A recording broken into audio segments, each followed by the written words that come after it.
We've taken a lot of cars on track over the years, and we've developed a pretty decent checklist for what you need to look at before you go out there. We're going to start with a real kind of surface level overview of the car. We're going to walk around it a few times, take a look just from 5-10 feet away, and just see if anything sticks out to us. Over the years we've caught delaminated tires, exhaust systems hanging, big oil leaks under the car that are leaving puddles, all that sort of stuff you would never even think to check for on a normal tech sheet, but it's good to take a kind of a broad overview and check it out first. From there, we'll move on to the interior of the car. We'll make sure that we can get in the car and buckled up safely. We'll make sure there's no floor mats in our way, and then we'll make sure we can get out of the car and actually practice our exits, even if we're just going to a local track day. Fire is bad, and it's really, really good to be able to get away from it as quickly as possible.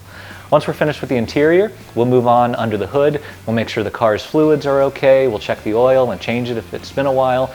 We'll look at the air filter, and we'll look for leaks, frayed belts, worn motor mounts, anything like that.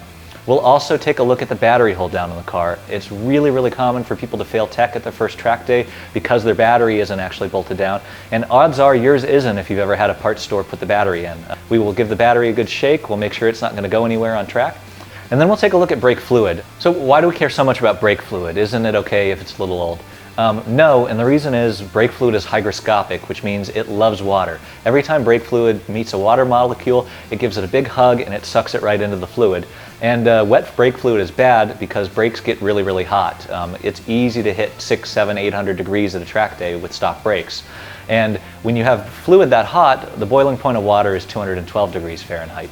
So that water will boil and turn into steam, and steam is compressible, unlike brake fluid. That means that when you're pushing on the brake pedal, you're just compressing steam instead of actually making the brake pads move. So it's really dangerous to have wet brake fluid on track. You can pick up a brake fluid tester like this for $5 or $10 online, and all this is a little electronic device that measures the continuity between two metal pins here and then infers the moisture content of the fluid it's put in. And these are great. You can bring them with you to the track, you can test your fluid often, and it's just a fantastic way to figure out if there's any water in your fluid and if it's ready to be changed. Then we'll put the car up on the lift or on jack stands, and we'll take a look at the suspension. Again, we're just looking for things that are out of place. Worn bushings, missing rubber, broken sway bar end links, anything that has more play than it should. We're just trying to find anything that's going to bite us once we get out on track. Once we've done a general overview, we always try to put a car on an alignment rack or use a string alignment setup in our own garage and make sure that the car's wheels are all pointed in the right direction. Then finally, we'll take a look at our wheels and tires. We want to make sure that our tires have good tread. We'll make sure pressures are correct, that the wheels are actually attached to the car properly. And while we have them off, we're inspecting hardware usually, we will take a look at brakes. You always want to make sure that you have enough brake pad, the right brake pad, and everything is moving smoothly, you're not getting uneven wear or something like that. Another part we try to never go on track without is a real functioning tow hook. Now, a lot of track day organizations will require these, but even more won't, especially for an entry level like an HPD 1, something like that. But here's why we always try and have a tow hook on the front of our car.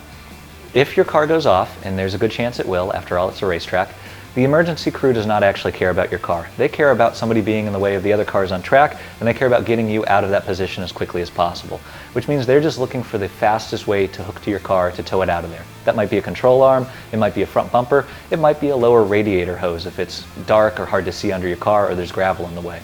So we always like to have a good tow hook on our cars, so that way there's way less of a risk of damage if somebody needs to pull us out of a tough situation.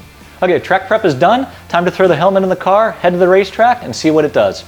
If you enjoyed this video, please make sure you like and subscribe, and until next time, we'll see you at the track. Support brands that support Grassroots Motorsports. Get your chemical solutions from CRC Industries. Visit crcindustries.com to learn more.